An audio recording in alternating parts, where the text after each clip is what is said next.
பிரியமானவர்களே, இந்த நாளில் ஒரு சத்தியத்தை குறித்து நாம் பார்க்கலாம்.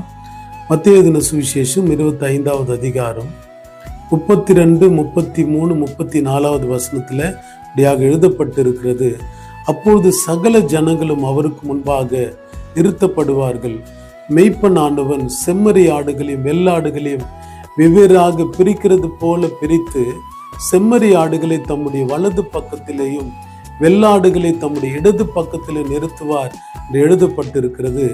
அப்பொழுது செம்மறி ஆடுகளை பார்த்து, வாருங்கள், என் பிதாவினால் ஆசீர்வதிக்கப்பட்டவர்களே, உலகம் உண்டானது முதல் உங்களுக்காக ஆயத்தமாக்கப்பட்டிருக்கிற ராஜ்யத்தை சுதந்தரித்துக் கொள்ளுங்கள் என்று சொல்லி, பிரியமானவர்களே, செம்மறி ஆடுகளை பார்த்து ஏன் அப்படி சொல்லுகிறார் என்று சொல்லும் பொழுது, இந்த செம்மறி ஆடுகள் ஒரு சீஷராக வாழ்ந்து இவர்கள் பரிசுத்த ஆவியை பெற்றவர்கள்.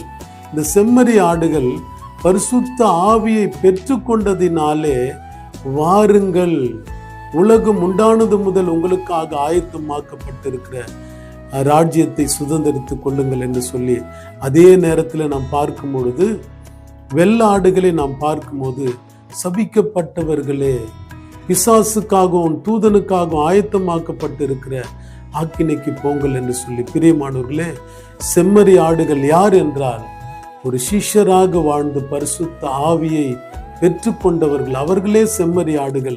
அவர்கள் பரலோகம் சென்றார்கள். ஆனால் வெள்ளாடுகள் கைவிடப்பட்டார்கள். ஏன் என்று சொன்னால், அவர்கள் வேத வசனத்தின்படியும் ஒரு சீஷராக அவர்கள் நடக்கவில்லை. எனவே நாம் செம்மறி ஆடுகளாய் பரிசுத்த ஆவியை நாம் பெற்றுக்கொள்ளுவோம். அப்பொழுது நாம் பரலோகத்தை சுதந்தரிக்க முடியும். எனவே பரிசுத்த ஆவி பெற்று பரலோகத்தை சுதந்தரிப்போம். கர்த்தர் தாமே நம்மை ஆசீர்வதிப்பார். ஆமென்.